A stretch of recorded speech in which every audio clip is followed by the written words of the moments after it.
শুভ সকাল সবাইকে। এখন যাচ্ছি ছেলেকে স্কুল গাড়িতে তুলতে। ছেলে স্কুল যাচ্ছে, এই যে আজকে লাস্ট পরীক্ষা না?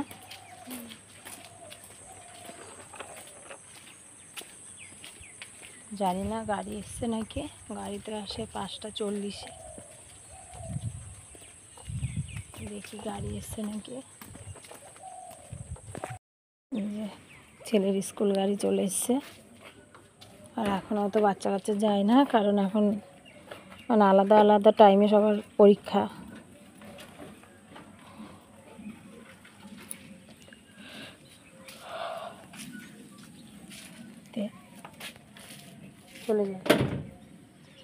চলে যায় বিস্কুটটা খেয়ে নে। টাটা। ছেলেকে দিয়ে এখন বাড়ি যাচ্ছি। এখন আবার ঘুমাবো। কালকে রাতে অনেক রাতে ঘুমিয়েছি। কারণ পিউ না রাতে একদম ঘুমায় না, প্রায় 1:30 পৌনে 2টোর সময় গিয়ে ঘুমিয়েছি। আর যদি না ঘুমাই না তো মাথা ব্যথা করে। তাই এখন তো উঠতে হলো, কারণ ছেলেকে স্কুল দেবো। গিয়ে আবার ঘুমাবো। এদিকে পিউ নাক ডেকে ঘুমাচ্ছে। চলো বাড়ি যাই। তো ছেলেকে তো স্কুল গাড়িতে তুলে দিয়ে এসে আমি আবার না ঘুমিয়ে পড়েছি। তো ঘুম থেকে উঠে অনেক কাজকর্ম করেছি। হ্যাঁ, বিছানাটা গোছাতে দেরি হচ্ছে, কারণ বাসন মাজা, তারপর ঘর পর ঝাড় দেওয়া, এই সব কিছু করেছি। তো আমাদের বিছানাও গোছানো হয়ে গেছে। এখন শুধু শাশুড়ি বিছানাটা গুছিয়ে নিচ্ছে, আর ছেলেও দেখো চলে এসছে স্কুল থেকে। তো দেখো এই যে এতগুলো সব বাসন নিয়েছি, থাকগুলো একটু মুছেছি, জামা কাপড় দিদি অনেক কাজ করেছিলাম। তো এইদিকে বাইরে কালকে কাঠে রান্না করেছিলাম। এই যে উনুনটা লেপা হয়নি, উনুনটা আজকে লেপে দিয়েছি সকাল সকাল। আর রাস্তার পাশে কালী উনুন দেখা ভালো না, তারপরে চলে গেছি দোকানে। তো কী রান্না করব, মাছ আনিনি আজকে, তো ডিম আনতে গেছি। আর এদিকে চা খাবো, দুধ আনতে গেছি, পেঁয়াজ ছিল না।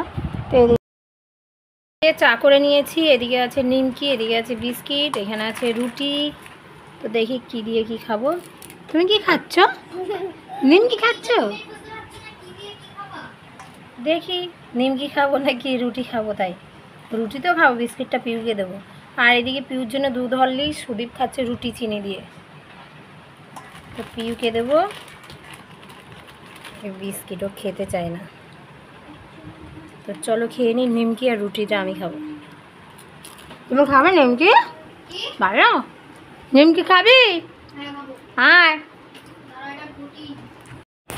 তো চাটা খেয়ে সবজি টবজি কেটে রেখে দিয়েছে। আর এদিকে দেখো কতগুলো জামা কাপড় বেরিয়েছি। হ্যাঁ, আবার শ্বশুরশাশুড়ি বিছানার চাদরটা তুলেছি, বালিশের ওয়ারগুলো পাল্টিয়েছি, সেইগুলো বের করেছি, আর গরম জলে সব ভিজাচ্ছি।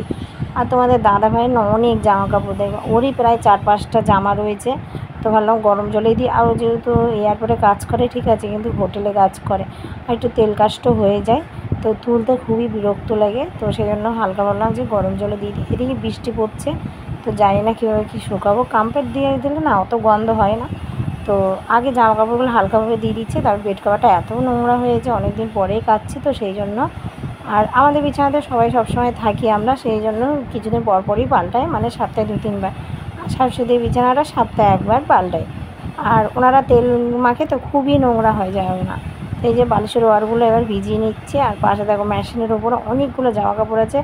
আমাদের কিছু সেলাই আছে, লোকের কিছু আছে। তো কিছুতেই না আমার করতে ইচ্ছা হয় না, ভীষণ আমার বিরক্ত লাগে না এই কদিন সেলাই করতে। তো দেখি যখন সময় পাই, ইচ্ছে হয় তখন। এই যে রান্না বসিয়ে দিয়েছি, রান্না করছি কচুর গাঁটি দিয়ে, আলু দিয়ে, ডিম বলতে এই যে এদিকে ডিম ভেজে রেখে দিয়েছে, এদিকে বসিয়েছি গরম জল। আর এখানে লতি সিদ্ধ করে রেখে দিয়েছি। এই দেখো সিদ্ধ করে রেখে দিয়েছি লতি দিয়ে সর্ষে বাটা করবো লতিকে। তো চলো রান্নাটা করে নিই। আজকে এই দুটোই রান্না।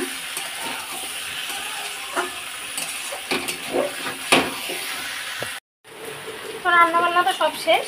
আর এদিকে দেখো কি বৃষ্টি পড়ছে, এই যে বৃষ্টি। আর এদিকে কাঁচা তো দিয়ে দিয়েছি পুরো 1 গামলা, কেচে আবার ঘরেই মেলতে হবে। ভালোই বৃষ্টি হচ্ছে। এই দেখো এখনও কাঁচাটা কাচিনি, এখন ঘর ঝাড় দিচ্ছি। আবার সকালে একবার দিয়েছি, ঘর ঝাড় দেবো, ঘর মুছবো, তারপর কাটবো, তারপর স্নান করবো পরে। ভাবলাম কি যে হালকা যদি রোদ উঠতো তাহলে আগেই কেচে দিতাম, আমরা যে না পরে কাছে আগে কেচে কী হবে।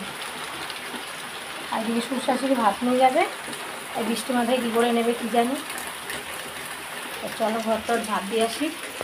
তো স্নান টান সব হয়ে গেছে, এদিকে দেখো সমস্ত জামা কাপড় ঘরে ঘরে মেলেছি। তোমাদের দাদাভাই দেখেছো কতগুলো জামা সব হ্যাঙ্গারে দিয়েছে, না তো দড়িতে ধরবে না। আর এই ঘর ওই ঘর মানে নতুন ঘরগুলো সবগুলোতেই জামা কাপড়, শুধু আমরা যে ঘরে থাকি সেই ঘরে তো দেখেছো। এখন এই দেখো নতুন ঘরে দিয়েছি, পাশের ঘরটাতেও দিয়েছি, এমনকি সিঁড়ির ওখানেও দিয়েছি। তো সিঁড়ির এখানে এগুলো শাশুড়ি মা সকালে কেচে রেখে গেছে, সেইগুলো সব ছাদে, এইগুলো তাও সকালে কাচা। এবার ছাদে গিয়ে দেখি কি অবস্থা ছাদের।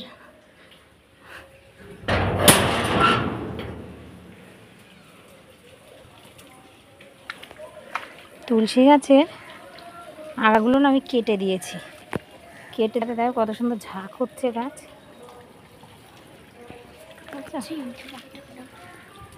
এই গাছগুলো মরে যায় কেন কি জানি এরকম।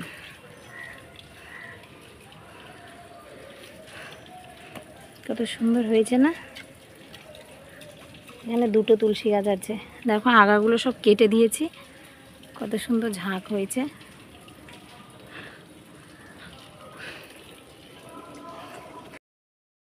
দে একটু কুসুম,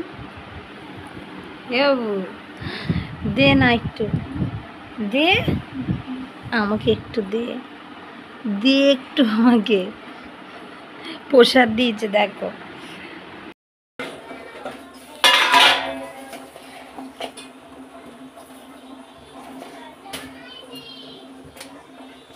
আমাদের ঘরে ডিম রান্না করলে আমি আর সুদীপ কুসুম খুব ভালোবাসি, ওর বাবা ডিম খাবে, আমরা শুধু তাকিয়ে থাকি কখন আমাদের কুসুম দেবে, তাই তো। দেখো ডিম রান্না করেছি বলে থালা পুরো পরিষ্কার করে খেয়েছি, কিন্তু অল্প কটা ভাত খেয়েছে, আমি এটা জানি, আমি দেখেছি, আমি দেখেছি। তো তো আমারও খাওয়া হয়ে গেছে, ওরও খাওয়া হয়ে গেছে, আজকে শুধু পিউ ঘুমাচ্ছিস। তো এ দেখো রাতের খাবার করেছি, ভাত দিয়ে লুচি করেছি, জান অল্প কটা ভাত ছিল তো অল্প রয়েছে, আর অল্প ভাত দিয়ে করেছি, আর খুব সুন্দর নরম হয় ভাত দিয়ে লুচি করলে। আর দেখো পুরো সাদা সাদা হয়েছে। আর করেছি কুমড়ো আলু দিয়ে তরকারি, আর দুপুরের তরকারি তো আছে, ডিমের তরকারি আছে শাশুড়ি মাদের জন্য, যেহেতু ভাত তরকারি নিয়ে যায়নি, ওনাদের জন্য দুটো ডিম তরকারি রয়েছে। আর লতি করেছি, লতির তরকারি কেউ খায়নি, তো এই যে লতির তরকারিও রয়েছে। তো আজকে আবার এই যে মাসিদের বাড়ির, এই যে আমাদের পাশের বাড়ি, কিন্তু এটা মায়ের জন্মদিন আজকে, তো সেখানে চলে গেছি পুজো দেখতে আর মায়ের প্রসাদ আনতে। তো পুজো করা হয়ে গেছে। তো এই দেখো মা আর মাসি অনেক কিছুই করে মায়ের জন্যে, মায়ের জন্মদিন করে, মায়ের মানে প্রত্যেক অমাবস্যাতে পুজো করে, জানো মা যেহেতু আছে। তো পুজো টুজো করা হয়ে গেছে, বললাম তো প্রসাদ নিয়ে এসেছি বাড়িতে, খিচুড়ি লুচি অনেক কিছুই করেছে। তো এটা আমাদের জন্য নিয়ে এসেছি, কেকও বানিয়েছে।